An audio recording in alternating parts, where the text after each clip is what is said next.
Please, what is that? Don't tell me. It's all in the Reflexes.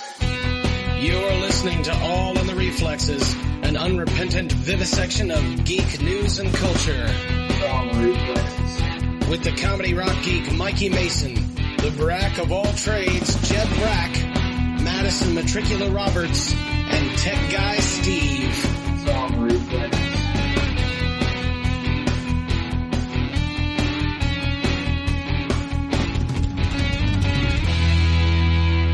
I know, there's a problem with your face. Hello and welcome to All in the Reflexes.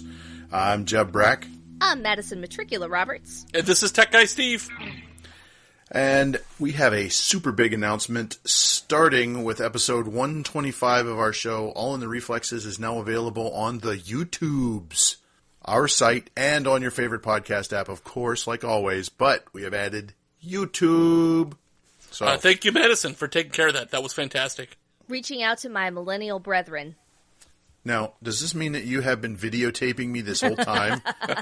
If that's some there's a problem with your face, patrons only kind of stuff. So the problem with my face is it's not wearing any pants.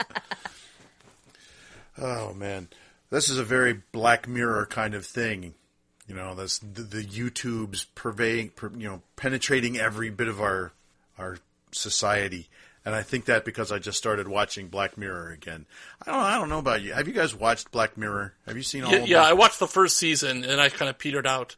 I feel like it would scare It's depressing. me. Oh, it is depressing, and it can be very scary, but not in a booga kind of a way. It's a kind of a... existential dread. Yeah, lying awake at night worrying about it kind of thing. Like and me that's why... watching Mothman. Anything with Mothman, I'm really... Sure, if you say so. Very bad for me. But I started watching it ages ago and got through the first season like you, Steve, and then I stopped.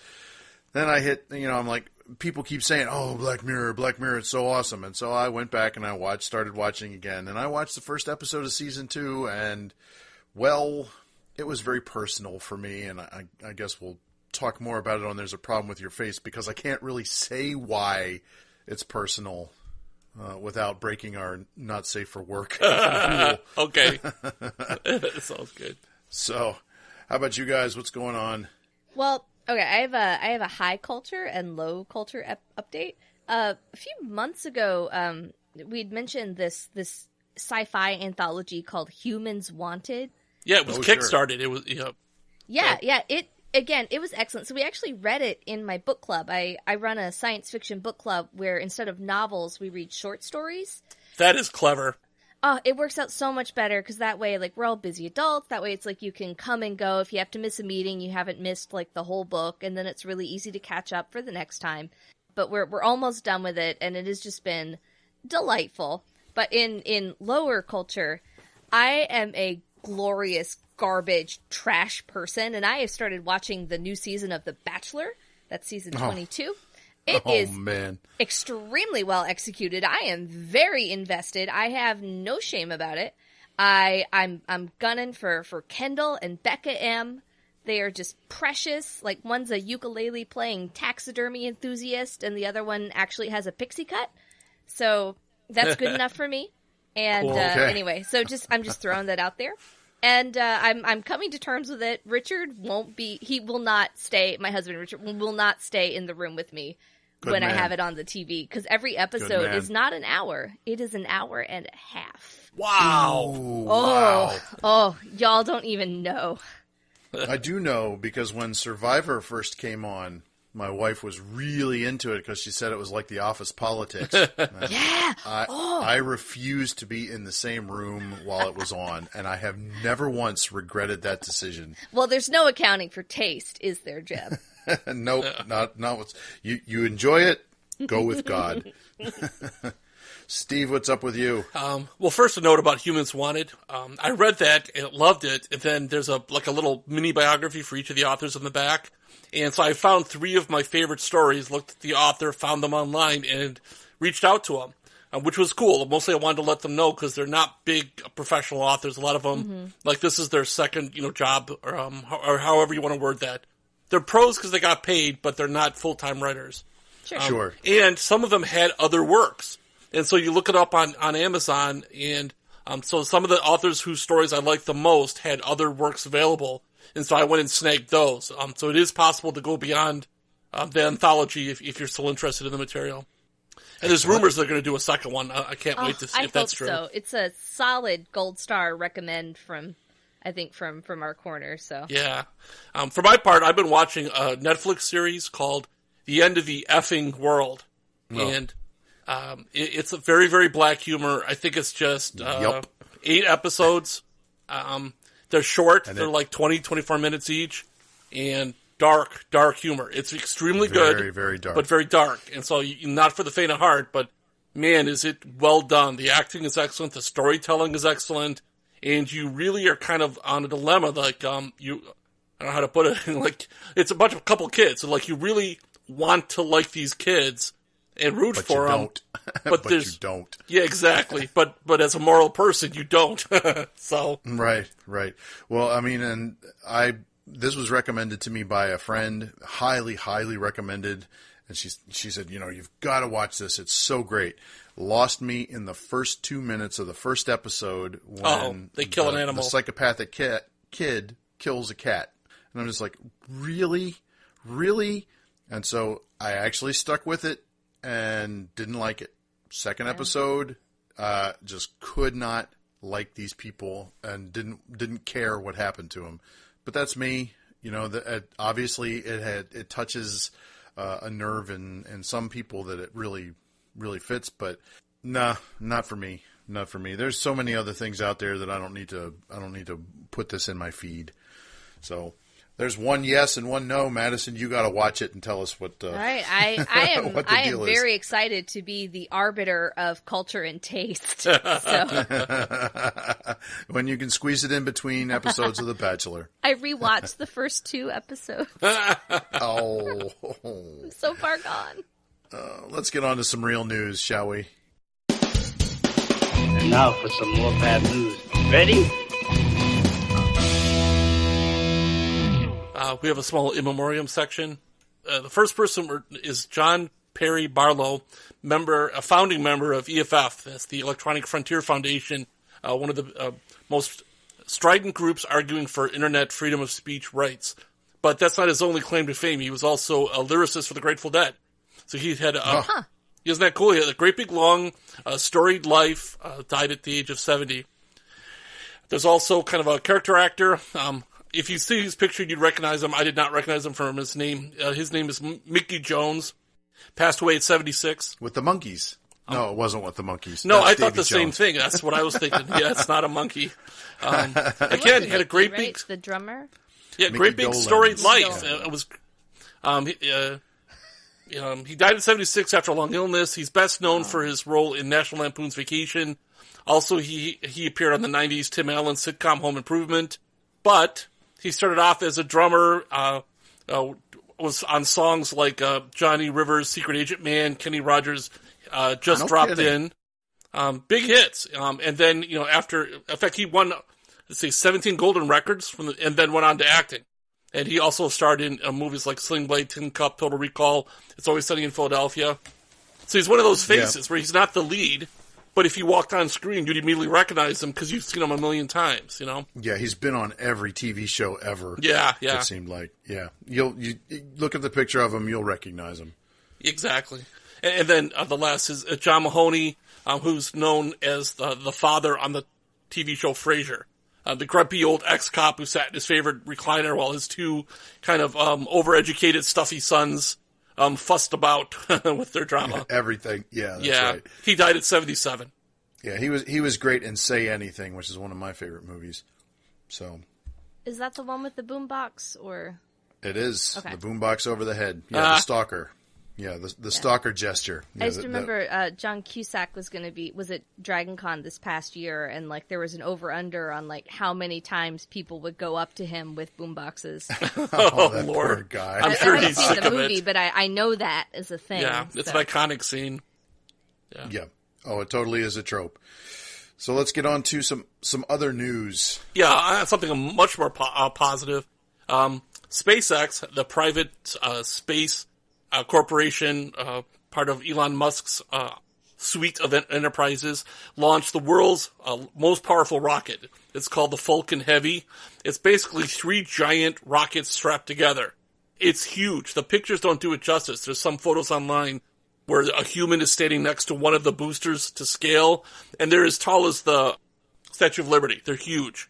Oh, wow. And so it launched, the 2 boosters separated, and then pivoted around and landed back on their tails, ready for reuse. It deployed its payload, and then the main core was not able to successfully land. It ended up splashing down in the ocean. Yeah. This was just a test run. It's a heavy lifter. They needed to put in some kind of ballast. And he said typically NASA would use concrete or scrap metal. Wait, quote-unquote mass simulators. Yes, exactly. Something to simulate the typical load that you wouldn't be upset if it blew up on launch pad and ruined. So you're not a $500 million satellite. So, of course, because Elon Musk is a master of self-promotion, he put his own personal Tesla Roadster convertible. And they decked out it's awesome. They decked out a crash test dummy in a spacesuit. They put a plaque on the dashboard that says, "Don't panic."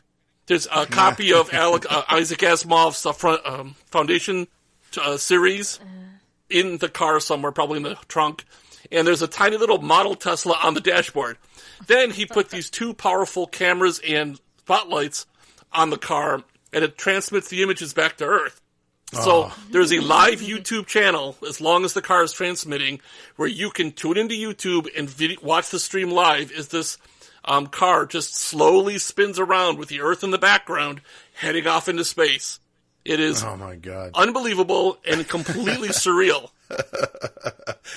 But at the same time, it's got a sense of style, you know. Exactly. That is just something that has been missing from the space program for a long time. Just the level of excitement was amazing.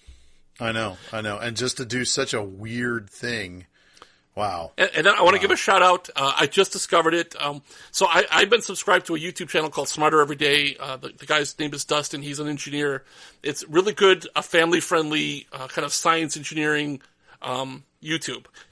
He has a side channel he calls the Sound Traveler, and he goes to different environments and he records them with a binaural microphones on the side of his head. So I don't know exactly how he wears it, but he walks around and interacts with people, so it can't be that weird. And then you listen to it with, he also films it. I mean, there's a camera there, but you have to wear headphones so you get the full effect. And it really simulates being there physically. It is bizarrely immersive. And when he can't himself get to some place, he'll make a deal with somebody who can to record it on his behalf. So one of the photographers who were allowed by NASA to go to the top of one of these launch buildings, it was the single largest one-story building in the world that housed the space shuttle. They took an extremely small group of photographers to the top to film the launch of the Falcon Heavy. One of those photographers made a deal with Dustin, wore the setup, and you got to be up there on the roof, and you got to hear the launch, as it was heard by those people who were right there. Oh my God! Wow! So it's amazing that he captured this. I highly recommend it. His other videos are also. He just started the channel, but for example, he has a video of walking around a city in, I think it's Munich, a city in Germany, and it feels like you're there. It's him walking around the street, interacting with people. It's raining. There's music. He buys ice cream from a vendor, and with the video in the binaural sound, it's as close to being there while you're in your living room. That is some William Gibson stuff right there, because and other authors too. But part of his shared world was that you could record the sensorium of somebody, and they would go and they would do amazing stuff, and then you could play it back and experience it, and through goggles and headphones and stuff like that. Although I think that Gibson, you slapped on electrodes and it actually gave you it stimulated your brain the way the person. We're not quite there yet. Not yet, but that sounds pretty darn close. Yeah, but this is pretty close. And again, it's a great way to start is watching the rocket launch. It's pretty cool. Cool stuff. Yeah. You know who I wish was wearing one of those things is the dude in Minnesota who drove off his roof on his homemade rocket bike. I would have liked to have seen that. The police say they found the guy on his driveway because it didn't work. That's the real. Not everyone can beat Elon Musk. Sorry. No. The rocket bike did not survive intact, but they found a bike frame, a pair of skis, motorcycle exhaust pipe, and he used heat, which people add to their gasoline so that it won't freeze. Oh. As rocket fuel. So, not a rocket scientist. At least he didn't kill himself. I mean, there's something to be said for that. Yeah, that's right. He could have blown up on launch or Can really we hurt himself. reiterate this was a 40-year-old man? Yeah, this was Not- this Not like a Logan Paul YouTube star. well, he is now. You know what would go even better with a rocket bike? Some beer. That's true. okay. Hold my beer. Let me launch. Yeah, hold my beer. All right. So, according to some news, tenuous news out of North Korea boasts that its new ale is better than all existing beer. Of course it is. So, I know. So, a North Korean brewery claims it created the new beer using a very exclusive, very, very intense technique that makes it taste and smell better than existing beer. And it comes, I won't try to pronounce the name of the brewery, but apparently it opened in about 2015 when Kim Jong-un fumed that imported South Korean brews lacked taste. So in order to combat that, they have started brewing the new beer, the pride of Pyongyang, as the result of a, quote, round-the-clock battle to make life more enjoyable for the people. Yeah. It's, It sounds like exactly, but it's something great. You can't feed the whole country, but those who can get the great tasting lager or whatever. Let them have beer. Let them drink beer. That's right.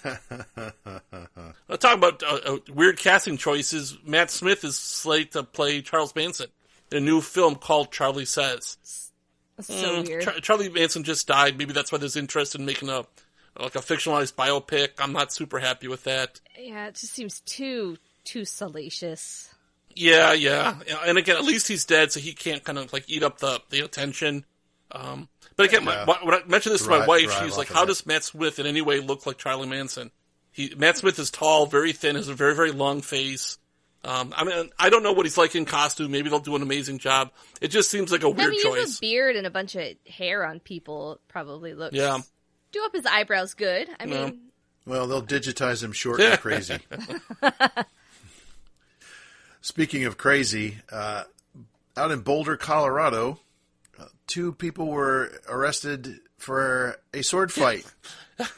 There can be only one, Jeb. There can be only one. Oh, man.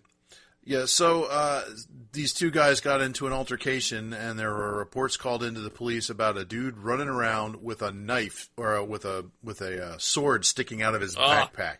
And so there's actually video of part of it where one guy sticks the sword in the other guy's face. It points it at him, and the other guy tries to grab it away, which, if you're wrestling for possession of a sword, the guy with the handle usually wins. Yeah, not the pointy end. Yeah, that's right. Don't be on the pointy end. And this is, this will come as a shock. The 2 guys knew each other. What? So either it was an argument gone wrong, or it was a debate about real life physics. And That's right. That's what I was thinking of. Somebody arguing about Japanese ninja history. Well, no, I could totally pull that sword away. I mean, you just gotta. If I grab the blade right, I can totally yank it out of your hand. It's like the women that were doing the sword down the back of the dress trick from Wonder that's Woman. True. But gone much worse. Right. Yeah. So I hadn't even heard about this project, but it says that Todd Phillips is making a standalone movie with the Joker. It's not clear to me if it's a Batman movie or it's just a Joker movie, which is what I think he's doing. In any case, Joaquin Phoenix is in talks to play the iconic role as the Joker, the clown prince of crime. I don't think it's confirmed yet, but the director said that's who he wants. That's the person he had in mind when he wrote the part. So that's kind of how the press is out. I can kind of see it. Joaquin can definitely do kind of intense and crazy. So with the right makeup, I think he could do it. Sure. But I mean, do we collectively care? I'll totally skip that movie. Yeah, going to the same place. Like I want to care, but it's like I'm just so burned out after like the Batman movies and then Suicide Squad, right? Yeah. Like, Yep. I don't know. Well, you know what's evergreen? Redheads. Oh. So listen, I am a serial ginger lover through no fault of my own. Just coincidence. It's not like a fetish thing. It's just something that has happened to me several times in a row. So my husband features a very full, very red beard situation. And finally, when I send him that eggplant and peach emoji, I can also send him a red-headed face emoji. So funny. So gingers have no souls, but they get an emoji. They get an emoji. So finally, we have ginger emoji. Very excited. Yeah. We also have some other additions in the food category. We are finally getting a bagel and a mango. Very good. And in the inanimate objects, we're getting a stick of dynamite and a pirate flag. I have tons of fun with emojis. Of all my coworkers, I use them the most. And so they're all writing these boring words, and I'm like, man, you're not even trying. Here's what I love about these headlines, though. So this stuff is all decided on by like this Unicode consortium that's to do with kind of like font faces, typefaces, and representation of all the world's writing systems. That's got to be like one of the most boring conferences you could possibly attend. It's a very, very, very niche specialist. But they know that if they want there to be a press release about their work, all they have to do is shake up the emoji set. Boom, worldwide headlines. That's right. So I know what the peach and the eggplant are. Is the bagel going to be like in that pantheon? I think right the bagel's going to be the new butter. Oh. Yeah, there we go. I don't know if that was too raunchy to say on the normal episode. I'm just throwing out my prediction. Yeah. I was kind of just going around the room with that. I was just there was a couple in my old church many years ago, and her nickname for her husband was Bagel Buns. And I always thought it was funny that she let that slip. And everybody's like, it's funny. I'm not sure you should have told everybody in church. And yet. On the other hand, I think he was kind of flattered. Oh, I'm sure. Oh, man. So I don't know. Did I mention that I went to see the movie Darkest Hour about Winston Churchill I don't think on the mics? I don't think you did. Yeah. And it was okay, but I know I wrote a post about it that not real historically accurate, right? And I was one of the things that really got me is that there's a scene where it's, things are really desperate and people are telling him to do this and do that. And so he goes for a ride on the tube. He goes on the subway and he talks to the people of London and they, give him the courage to stand up and, fight this war. Okay. And it is nonsense. It is complete Hollywood claptrap, and I hated it. Well, I have to take that back because this week some folks met Queen Elizabeth as she was getting on the train to go home. There's a photo from People magazine of Queen Elizabeth getting on a train and people standing on the platform with their mouths just like, gah, it's the Queen. So, okay, Darkest Hour, I was wrong. I'm sorry. It'll never happen again. I gotta say, I'm on the record as being an anti-royalist. So, be that as it may, she's just an old lady. She looks like a frail old English, grandmother, which is exactly what she is. So, I mean, how old is she? 80 something. Is she? Surely she's older than that. It's so hard to gauge because she's been, let's see, her coronation was in the 50s, right? And she wasn't like young then. She's just such a presence. I don't know. It's true. It's true. I mean, I would be impressed meeting her. I mean, I know that she doesn't look particularly impressive, but she has been at the heartbeat of history for most of the last century. So, as a woman with opinions. Yep. She's exactly 91 years old. Whew. Yeah, Wow. born 1926. I'd be impressed by that. Yeah, I'm impressed by that. And I'm impressed by her impeccable sense of colorful fashion. Which I read that it's her rule that anytime, particularly the Queen, which is also her, appears in public, that she should wear very, very bright colors so that she would be immediately identifiable and easy to spot by the public. Oh. So that wherever she was going, people would be able to Yeah. pick her out in a crowd as like And security. and not in the it's just really like Come on. The important information, which they don't have in her Wikipedia article, is her midichlorian count. That's right. her ageless midichlorian count, or her can we really get on board though, the royal pack of corgis. That is cool. Gosh, aren't dogs amazing? Adorable.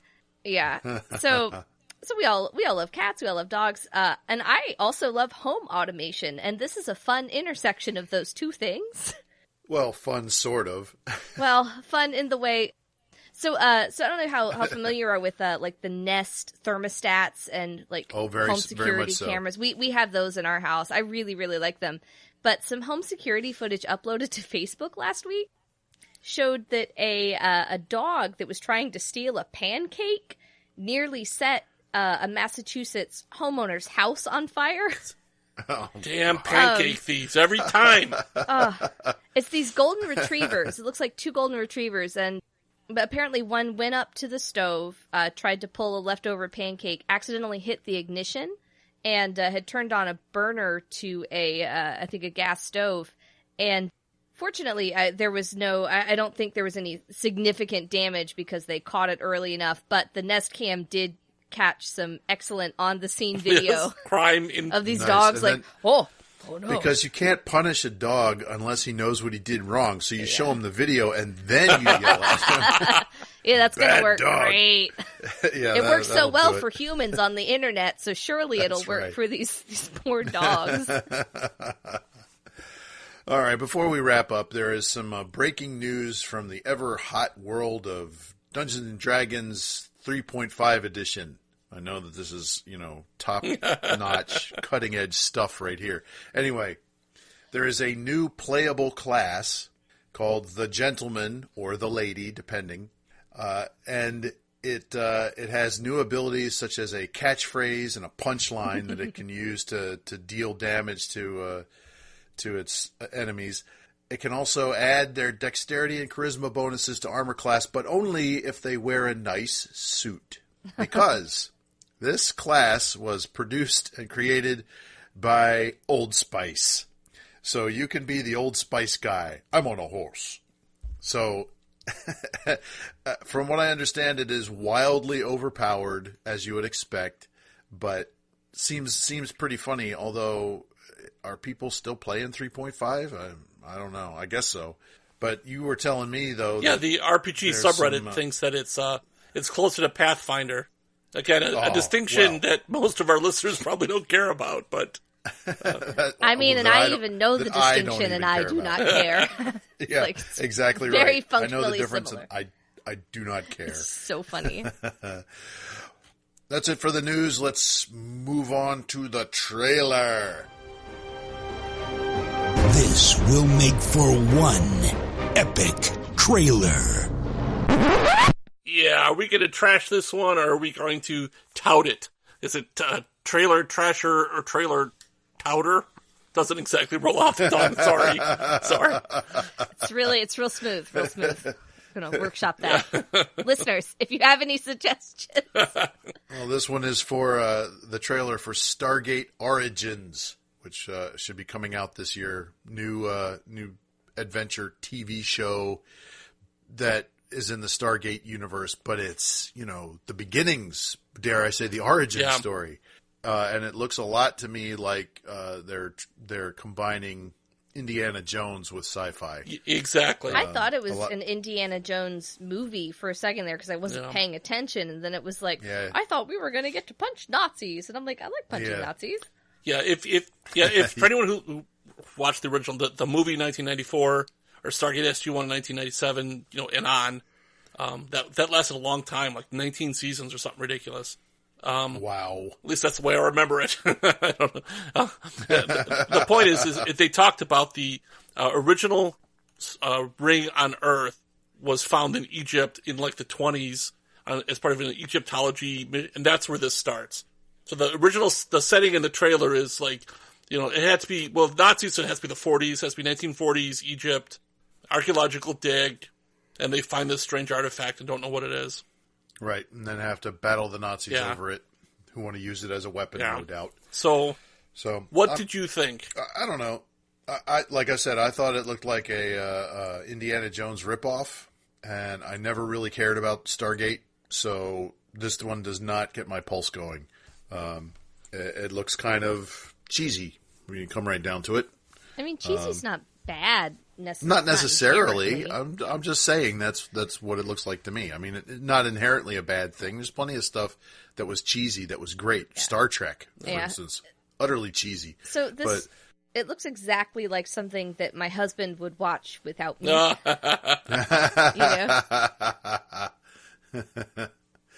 You get The Bachelor, he gets Stargate Origins. We'll have to fight over the TV.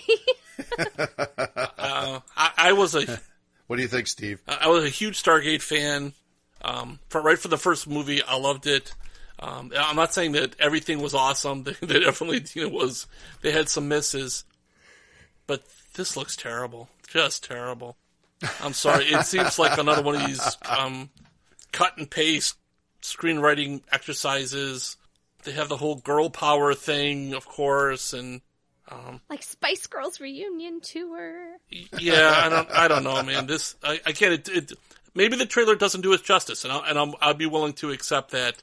But it really looks like someone cut and paste from other material, like you already said, like Indiana Jones and like the original Stargate movie, and like 50 other things we've all seen, and then just kind of put a smearing of the Stargate, back fiction on it, and then said go. And that doesn't, and I don't recognize really any of the actors. There's no one who kind of has the charisma to carry it. I mean, again, I don't know. Maybe they'll turn out to be fantastic actors. But there's no one that screams to me, you've got to watch this, Steven, or you're really missing out. Yep. So there you go. Stargate Origins, you decide. Ironically, they never finished Stargate Universe, which I really liked. I know that the ratings didn't go down, but it went to an interesting place. It had a rough start, and then they kind of just canceled it. And so, again, instead of kind of finishing that or jumping forward, they're doing the same thing Star Trek did by jumping backwards. I'm like, sure. Well, it worked for them. Why not More us? lens flare. Yeah. I'm also getting tired of the World War II Nazi references.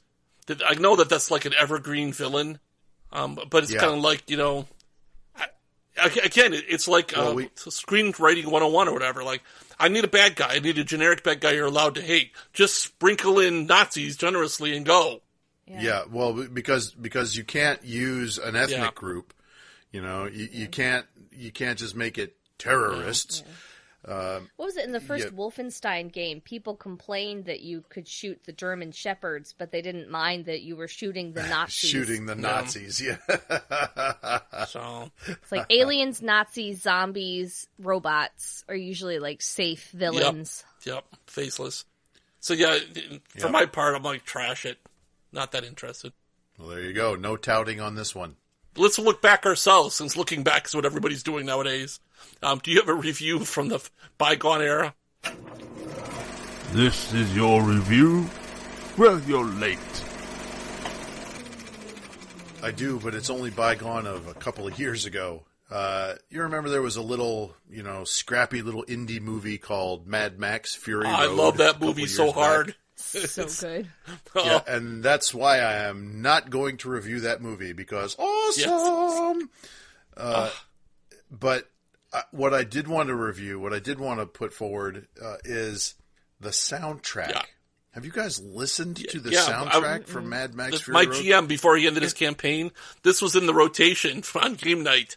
So especially during a combat or something, man, that stuff would crank up. That's so smart. He said he'd play it at work when he's kind of tired in the evening and he has to grind through a project and he needs to pump himself up with adrenaline. He'd throw on this soundtrack and be able to grind out another couple hours of work. Yeah. Oh, absolutely. Absolutely. I've got to try that. I've been putting it on when I'm doing drawing or painting or things like that. It is especially great for keeping you going when you're doing like repetitive, detail-heavy tasks so that you can't concentrate on a podcast or something like that, and you need something to give you energy. And so like when I'm doing cross-hatching where I've got to make lots of little marks really close together, or I'm stippling, you're making dots, a bunch of dots on paper. Or, like today, I'm rendering pictures of tiny cars in a shopping center parking lot. It's so boring. But you put this on, and your head is just going, and your hand is going with the rhythm, and it is really, really great. And it's really great with fantasy or sci-fi related art. So because you get that feeling. So I saw a YouTube video about how forgettable movie music is these days, and I think I watched that same one. Yeah, can you hum the Captain America theme? Can you hum the music from Mad Max? And it was right now, I'd be like, yeah, I totally can. So give it a listen. Download it, and there's no lyrics to it, so just go. It's really fun, and then you do it enough, you start seeing the movie in your head while you're listening to it, because it's pretty obvious what is happening. Audio cues. Yeah, that's exactly cool. Right. So there you go. Mad Max Fury Road, the soundtrack. So, Steve, you watching any weird anime? Steve はとってもくだらない人でアニメを見るんです。What weird anime is Steve watching this week? So I've already mentioned the Ancient Magus Bride, but I didn't realize that it was actually ongoing. So Crunchyroll is, what do you call it? Whatever they is, where they simulcast. That's it, simulcast. Thank you. So they're currently up to 17. So I just want to throw that out there. It's still ongoing, still a fantastic series. I finished watching something completely different. It was on Netflix. It's called Devilman Crybaby. 10 episodes. Okay, first a disclaimer. It's not for kids. Do not let your kids watch this. It's animated, but it's not for kids. I warned my coworker because his daughter, I think she's like 15, 16, loves anime, and I'm like, I wouldn't even let her watch it. I don't know, maybe I'm... At 16? Yeah, I mean, okay. Make up your own mind, but very adult themes. It just, okay. Yeah, very adult themes. It literally starts in the beginning. It has to do with this, like, plague of demons possessing people in the city, and if you watch it in kind of little context, the demons kind of are people's id. I mean, in the fiction, they're actual demons, but I'm saying the things that they do as sort of like people's ids, like gluttony, violence, sexual depravity, and licentiousness. So there's a big orgy, and the demons begin possessing people. Their body transforms. There's a lot of kind of body horror, and they're kind of like having violent sex. There's rampant drug use, and the violence also crosses over to sexual violence. Oh wow! So it's an adult theme. Okay. Thanks for listening, everybody. The animation style is fantastic. I have not seen it before. It reminded me of rotoscoping. I don't think they did it, but I'm wondering if they actually shot actors moving through space and then did the animation over top of those cells because of the crazy angles and the kind of the fluidity of the quote unquote camera movement. I'm a sucker for rotoscoping. Yeah, so it reminded me of that type of motion. That you don't typically see in just drawn anime. And the story is really interesting. It's a lot of mystery. These two friends, Akira and Ryo, and what's going on, and the relationship. And then as you begin to understand, it just gets deeper and deeper. And again, kind of dark themes. Not for the faint of heart. I really, really thoroughly enjoyed it, though. It was different. It was really interesting. It actually had an interesting story to tell. I thoroughly enjoyed it. It's Devilman Crybaby, available on Netflix. All right. So if you are not faint of heart, you may want to follow us over to our sister podcast, There's a Problem with Your Face, where we get into other unsavory things and use unsavory language. Yes. Steve, how can they find us? AITRpodcast.com. Links in our show notes, links to our social media, and of course a link over to Patreon where, for as little as $1 a month, you get twice the content. Shout out to you people who are Patreoning already. You are what make Problem with Your Face possible. Otherwise, we would just stop. This would be it. We would say goodnight, and then that would be it. But no. You guys are actually are hooking us up. So we are here really to serve. Appreciate that. Absolutely. So meet us over there, and otherwise we will see you next week. Until then, I'm Jeb Brack. Madison Matricula Roberts. This is Tech Guy Steve.